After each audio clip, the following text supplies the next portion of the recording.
stop. You right there. Yeah, you. With the gunky gunk on the strings. Yeah, you. That, yes. When was the last time you changed the strings on your guitar? Well, what are you waiting for? Change those strings now. I think your strings just asked if I still make DVDs. Those strings are so vintage, they probably opened for Hendrix. All right, you guys, today is World String Change Day, and I teamed up with my friends at D'Addario to help you find the right gauge string for your playing. We're gonna break down a bunch of different string sets, jam on a few, talk about what artists use what, and even dig into how some legends build custom sets to match their sound. Because sometimes the best way to get inspired again is just switching things up. All right, let's get into it. All right, first up is Extra Super Light. Okay, this one's 8 to 38, super light, like really light. These are the kind of strings that just melt under your fingers. Super smooth, crazy easy to bend. Billy Gibbons from ZZ Top is probably the most famous 8 guy out there. He even joked you could floss your teeth with his strings. They're perfect for expressive blues leads and buttery slides. It's not for heavy rhythm work, but if you're into that slick, vibey playing, this is it.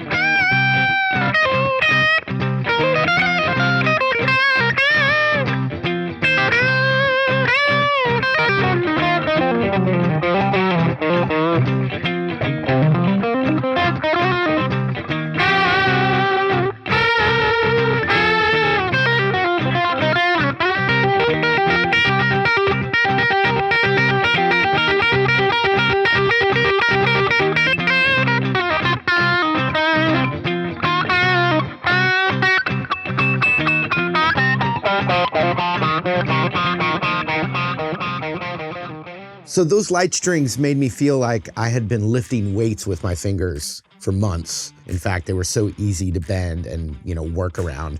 It kind of made me feel like I had super strength or something like that. So you really don't have to fight these strings. They do have to work for you. And if you've got a light touch or you just want to fly across the fretboard with a smile on your face, give this gauge a shot. Next up is the classic light gauge. We've got the good old 9s to 42. This one's kind of the classic super light setup. They're easy to bend, super comfy to play, and just a solid go-to if you're in standard tuning. They're kind of the do-it-all set. Not too floppy, not too stiff. Great if you bounce between rhythm and lead. Players like Joe Satriani, Elliot Easton from the Cars, even Gary Rosington from Skynyrd, this is the zone they've lived in. If you're not sure where to start or you just want something that feels balanced and reliable, these are definitely worth checking out.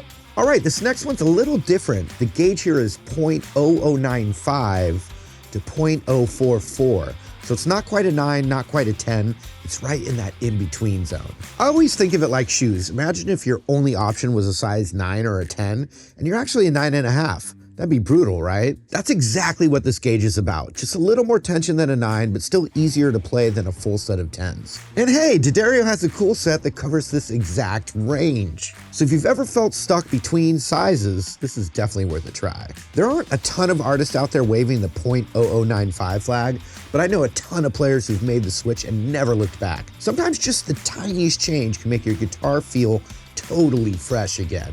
All right, the next is the regular light. It's the 10s to the 46. This one right here, this is my set, the Marty Special. I played a ton of different gauges over the years, but this one feels just right in my hands. It's kind of like finding that one pair of jeans you just keep coming back to.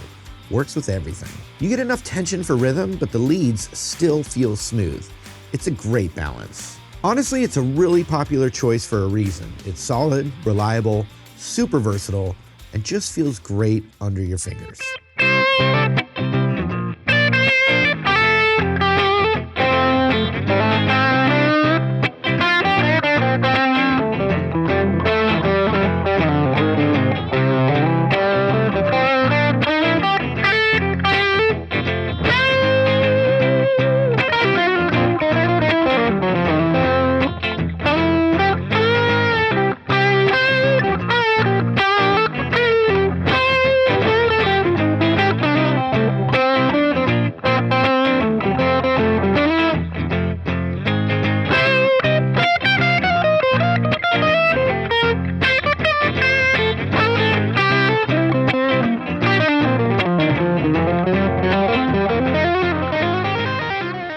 See what I mean? You can dig in on the rhythm and then just slide right into the lead. That's why I love this gauge. It handles everything. If you're not sure where to start or you just want something that can cover a little bit of everything, 10s are a really solid move.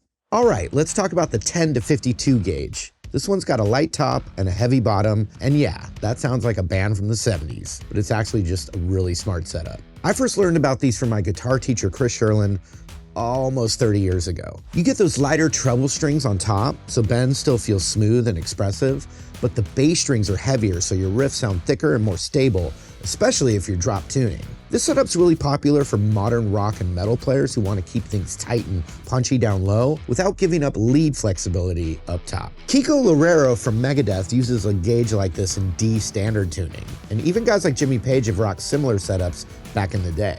So if you're someone who plays in lower tunings or you like heavier rhythm work but don't want your leads to feel like a workout, this gauge is definitely worth trying. All right, now we're moving into 11 to 49 territory. This is what a lot of folks call a medium gauge. This set gives you more tension overall, so you're gonna feel more resistance under your fingers, but you also get a richer, warmer tone and a lot more dynamic control.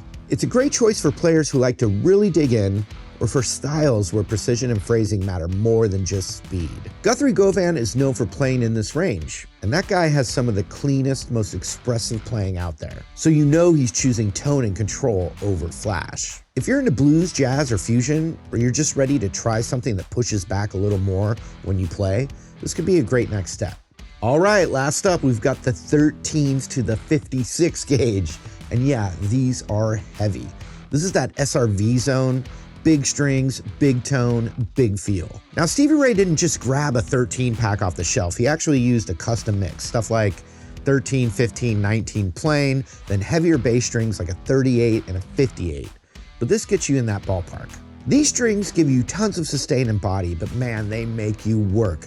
You really feel every note, and if you're into that heavy blues, aggressive rhythm, or you've got a strong left hand, this might be your next move.